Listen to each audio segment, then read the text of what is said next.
Hello everybody. This video is going to be a little more serious than my last video. I'm having a real issue. I put out a video asking for help. I had been hearing people on Facebook talking about a law that a C bill they were passing that was going to basically have your kids taken away if you wouldn't let them have sex with somebody, even like at a young age, okay? And I've always, that's always irked me, and I didn't know if the bill got passed or not. And so I asked yesterday for people's help. Actually, it was Anonymous Ellie, it wasn't me. And Anonymous Ellie asked for help finding the bill because there's just so many damn bills, and trying to keep up with them is hard. Especially with the limited time I have. I'm researching things and downloading videos and doing all this various stuff. I got a lot of responses, and I want to thank everybody who responded yesterday. That was amazing how many people got involved and did research to find out things.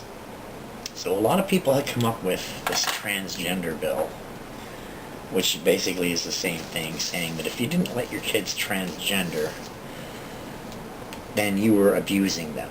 Okay, I have a real problem with that. I am a transgender, obviously, and I have a problem with that. I don't have a problem with transgendering. I have a problem with children being encouraged to transgender, okay? Think about it. We don't let them use power tools. We don't let them cook on the stove by themselves. We won't let them go out alone so they don't get kidnapped or taken away. Why would we trust them to make a life-altering decision like changing your physical body, okay, on a whim that you might think you're a different gender, okay, the child? And how is a child to really know? Because they go through phases. They go through times where they're so easily manipulated that who's to know if they really are? Maybe they're just effeminate gay. Maybe they're just gay. Maybe they're neither. Maybe they're being encouraged by people or teased by people, and they're just falling into it going, okay, well, I must be transgender. And then they're being given these hardcore drugs called puberty blockers. Okay, now puberty blockers, what they do is they stop puberty from happening, obviously. But there are dangers in this drug. The professionals who make this drug and who administer this drug admit they don't know the long-term effects of puberty blockers, okay? But one effect we do know is that if this child decides down the road, I'm not really transgender, I am happy in my body and I'm happy being a boy or a girl, okay, and I stop doing the puberty blockers, those kids, when they grow up, cannot have children, okay? Those puberty blockers kill their ability to have children. That's a known fact, okay? Now, I don't think the doctors and everyone and the drug companies are telling these kids that. These kids are being used as guinea pigs, and I'm against that, totally. Someone else who is against it is Faith Goldie. I'd like you to watch her, this insert from her video, and then I'll come right back. Things grow in Ontario. Once upon a time, it was a slogan and music jingle that evoked wholesome emotions that just about everyone across the province knew. But today, it's not so good to grow in Ontario, or to grow up in Ontario, to be precise. That's because in this province, social experimenter-in-chief Kathleen Wynne and her Liberal government are your co-parents. And we do work hand in hand with these families because we co-parent. In this Canadian province, our ruling class believes that our children are their property. It's why, despite mass parental protests, Premier Kathleen Wynne doubled down on her radical sex ed curriculum, a sex ed program that begins for kids as young as 5 years old and introduces them to ideas like made-up gender theory and anal intercourse before they're even out of grade school. I mean, Ontario's Liberal government loves co-parenting so much, they've even gone through great lengths passing actual legislation to remove the words mother and father from not only our birth certificates, but from all provincial legislation altogether. But now, they're actually taking it one step further because apparently semantics and the classroom, they just weren't enough. Now, Kathleen Wynne's Liberal government is making a totally unprecedented intrusion into your home.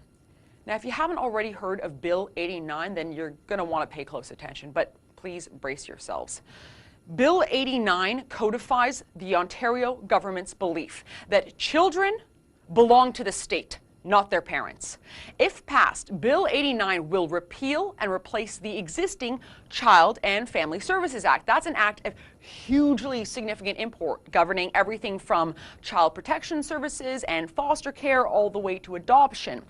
However, rather than promoting welfare as it purports to do, Bill 89 is a totalitarian bill, giving the state incredible powers to seize Ontario children from their families for the sake of gender ideology, while preventing religious parents from ever adopting or becoming foster parents. Now, the bill is 329 sections long. It's a really hefty bill, and there is a lot that is wrong with it. But if you will, just let me show you some of the most disturbing and subversive parts of this proposed legislation. So the first thing that you're looking for when it comes to this bill is what makes it different from the act that it seeks to replace, right? And well, the first thing that jumps out at you is religion is totally erased and gender ideology is now introduced.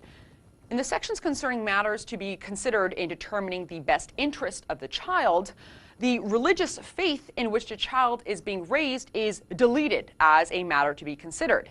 Instead, the following list of factors is included: race, ancestry, place of origin, color, ethnic origin, citizenship, family diversity, disability, the amorphously termed creed, sex, sexual orientation, gender identity, and gender expression. Now, if you're not already yelling at your screen, let me explain why this change in phrasing really matters. One of the reasons can be found in these sections right here. Bill 89 includes a lengthy description of a child in need of protection, i.e., where Child Protective Services intervention ought to take place. Now, among that long list includes the description of a child who is at risk of suffering mental or emotional health. Now, one whose parent does not provide, quote, treatment or access to treatment is thus defined as a child in need of protection. So, a thought experiment to make this legislation clear. Little Tommy comes home from his third grade class in Ontario, where he's just learned about all the new and made-up genders du jour. He then says, "Hey, Mommy, I'm a girl now. I don't like my penis anymore. I want boobies and new pronouns." Now, as a parent in today's Ontario, while you have no say in your child's classroom, you do have a say in your own home. But under Bill 89, you lose that right. In fact, according to Section 73, if you fail to provide the treatment or access to treatment that your child now demands, you are working against his or her interests, which include gender identity and gender expression, as outlined in Section 1. And so since your child is now considered a child in need of protection in the eyes of the state, according to Section 34, the Children's Aid Society must now investigate you. And should the children's aid worker, who, by the way, is neither police nor a doctor, should the children's aid worker simply follow the law, Bill 89, and find, yes, little Tommy is in need of protection by definition of the law because you have failed to use his new pronouns that he demands and provide him with hormone blockers, then, according to Bill 89, a court is to issue orders with respect to care for your child, which can include, but is not limited to, placing your child in the care or custody of another person subject to the supervision of the society, or placing your child in interim or long-term society care. Now, an important asterisk here. Bill 89 also adds this line, including the words, "wherever possible," in describing child services interventions. This is a radical break from the past and a clear signal that Children's Aid Society intervention is to be more readily provided and will not be presumed to be disruptive. But back to little Tommy. You're probably thinking at this point, now that my child's been taken from me, where will he end up? I want to see him again, but in the event I don't, I pray his foster or adoptive parents are going to be good people. Well, they might be good people, but they're probably not going to be religious people. In the parts of Bill 89 which describe adoption and adoptive licensing, again, religious faith is struck out of consideration for what is relevant for the child. But don't you worry, gender identity and gender expression are there. Translation: if little Tommy was raised in a home where Christmas and Easter were celebrated and church was part of his Sunday schedule, that won't matter when looking to place him in an adoptive home. And woe to any adoptive parent who won't indulge his new pronouns and hormone-blocking hopes. Now that Tommy's decided to identify as a girl under Bill 89, it would seem, when it comes to who can foster or adopt children, well, all parents are not considered equal. And another small asterisk here, if you think creed and religion are the same thing in this bill, think again. Take this example. According to Bill 89, the parent of a child in care retains the right to direct the child's or young person's education and upbringing in accordance with the child or young person's creed. That replaces the phrase to direct the child's education and religious upbringing. Translation: Bill 89's use of the amorphous language is not without reason. Rather, its aim is a colossal reduction in parental authority. In the new phrasing, the parent's authority is instead limited by the child's creed, or whatever the child tells the care worker their creed is or is not. Finally, in the event you weren't already convinced Bill 89 is in and of itself breathtaking in its embedded totalitarianism, well, it gets worse. At any point, the minister in charge of the portfolio can make this Liberal government's home invasion more sweeping and more severe. That's because Bill 89 gives the minister massive regulatory powers in which at any point and for any reason, the minister can create regulations governing how service providers making decisions with respect to matters of your child's gender identity and expression in your home are to even be taken into account, and accordingly, how to conduct their jobs. Folks, I was floored the first time I read this bill. Bill 89 is an unprecedented government intrusion into Ontario homes. It is an unprecedented government intrusion into decisions about how families wish to raise their children. It pushes gender identity onto Ontario children. It makes unscientific gender theory the law of our homes. It removes protective language surrounding a minor's religious faith, and it persecutes adoptive and foster parents of faith, and perhaps most disturbingly, it grants the state sweeping new powers to remove children from their parents' and guardians' custody. And yet, Bill 89 just passed its second reading in the Ontario legislature without a single dissenting vote. Even opposition parties, whose job it is to oppose government legislation, something I must have misunderstood, even they have consigned under this totalitarian bill that turns our province's children into pawns in Kathleen Wynne's political game.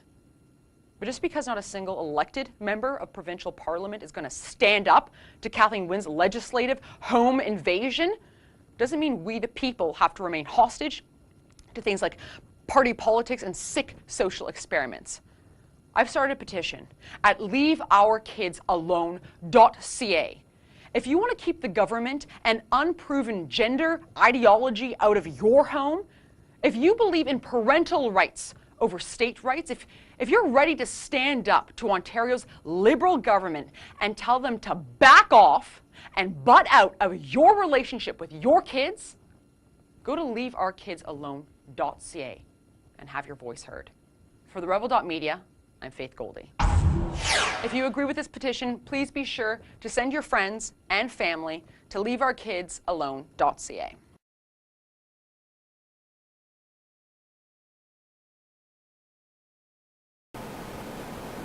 So there you go. Faith's against it too. And, this bill in itself is totalitarian, it's authoritarian, they're trying to force parents to accept that their child that may be 6 or 8 or 10 years old can decide that they're the wrong gender. I don't remember any kid I ever grew up with saying that they were the wrong gender. Now, I had heard kids being teased about being the wrong gender, or teased about being gay, or a fag, or whatever, I got it. okay? But I was a fighter, so I could pretty much beat up whoever was teasing me, but then I would get in trouble. They would set me up. They would set me into an anger mode, and as soon as I started punching on somebody, they had the teacher nail me, and then my homeroom ended up being the principal's office, okay? So, but that's my story. Anyway, I'm really, really against what they're doing, and I really think we need to fight this, okay?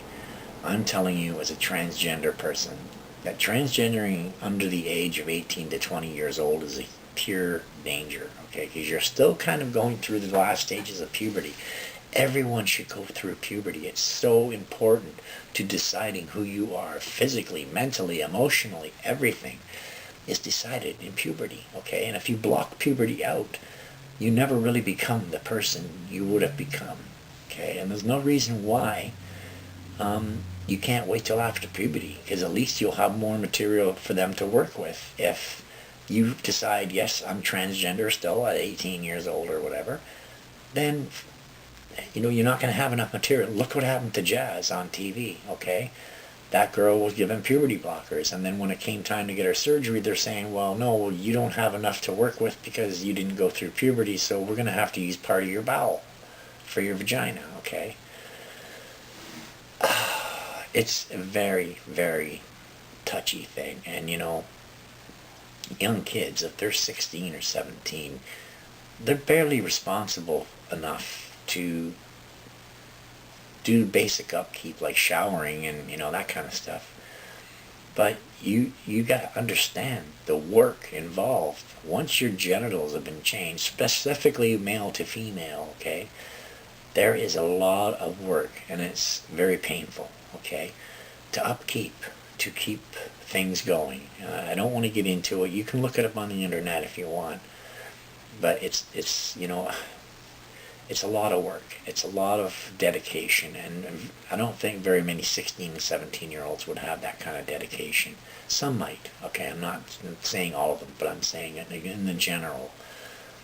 You'll find at that age they're lacking hygiene and they're lacking responsibility, you know, and I don't think they're ready at that age to really get that all done, you know, that's just too young. You know, I think 18 to 20 is a great age to where they could at least say, okay, I know I am and I want to get this done. So, I mean, and, you know, I'm not against children expressing themselves. If a child thinks they're a girl and when they're a boy, fine, let them dress like a girl. Let them identify as a girl. This is the way they'll know if they are by the time they hit 18 or 20 years old. They will have decided, okay, yes, I still am. I very much am, and I want to go through this. Then that's different. But giving them drugs when they're such a young age, I've heard it as low as 9, okay? And that's just way too young. And who knows what effects that's going to have on their body. The drug companies don't know, and the doctors don't know. So we have to really fight this. I'm trying to get somebody on a live stream. I've seen him on Dustin Nemo's channel. His name's Greg. And his 6-year-old boy is being encouraged to transgender, okay? And his wife is fully behind it, and he's not. And they kind of split custody with him because they're broke up, right? I really, really want to get this guy on a live stream because I really think I can help him. Problem is, he hasn't responded back to me yet. I heard back from his people, and I don't know, maybe because I'm transgender, he think it would be too freaky or something. I don't know. But I'm hoping he will get a hold of me, and I'm hoping we will be able to do a live stream. Even if he wants to keep his face, you know, not turn his camera on and just do audio, I'm fine with that. But I really want to get somebody on who's going through this with a child, because this is something that's catastrophically important right now. It's important that we fight this, okay? We cannot allow this to happen. And it's happening, and we're being forced by law, and that's wrong too. The law has no business in our genitalia or our bedrooms, and especially in our children's genitalia. That's just sick. So I want you to, I'm going to leave the link for Bill 89 below. If you can, go down and read it. It's pretty fucked up. It's a probably one of the most fucked up pieces of legislation next to Bill C-75. That one is just catastrophically bad, and we need to fight that. And so is C-76. That's the electoral bill. But I've been exposing all these bills, and I will be exposing all these bills during the election season, simply because they're treasons, okay? Those are treasons against our country. They're treasons against our people, and we cannot allow this to happen. If we sit back, then we're just as complicit, okay? And I don't want to be complicit. As a trans person, I don't want to be seen in a bad light because people's children are being forced to transition. It's not my doing. I didn't do this. Okay, yes, the LGBTQ is involved, but I'm not part of the LGBTQ. Okay, I denounced them long time ago. And if you know anything about my channel, you'll know that. Okay. Please, folks, please read the bill. Please look around on, YouTube's got a ton of videos regarding Bill 89. I just didn't have time to download them all and stuff, so I took the one that was most easiest understood. And Faith Goldie has a good way of explaining things, and that's why I used her. I also happen to know that she's okay with us using her videos as long as we're not doing it in a derogatory way. I love Faith Goldie. I think the world of her. And even though she's not a huge fan of transgender people, I think she would be if she knew some of us who were patriots and common sense and not flaky liberal dipshits, okay, like a lot of them are. So basically, and I'm not saying all of them, I'm saying there's a good handful of us who are patriots and common sense. But the problem is I'm one of the only ones with an actual platform. I'm one of the ones who's willing to step forward and say, hey, right? So run with me on this. Please help support the destruction of Bill 89. This is important for our children, okay? I don't care what people do when they're older. I care about what's being forced on children. This really, really bothers me a lot. And it reflects badly on me and other transgender people, okay? So please understand that not all of us are involved in this, and not all of us are okay with this. So back us up. We want to back you up. And like I say, we have to fight together. We have to lock arm in arm and fight together. There's no way around it. And as Canadians, I don't think we should have a problem doing that. Doesn't matter if someone's gay or lesbian or trans or any color, any religion. If they're patriots and they love this country and want to fight for this country, then lock arms with them and let's fight, okay? Let's do this. So anyway, I love all you guys. I want to thank all my subscribers, all my new subscribers. Thank you. And my viewers. You guys are all awesome. You guys make this channel worth doing, and I thank you all, and I hope you have an awesome day.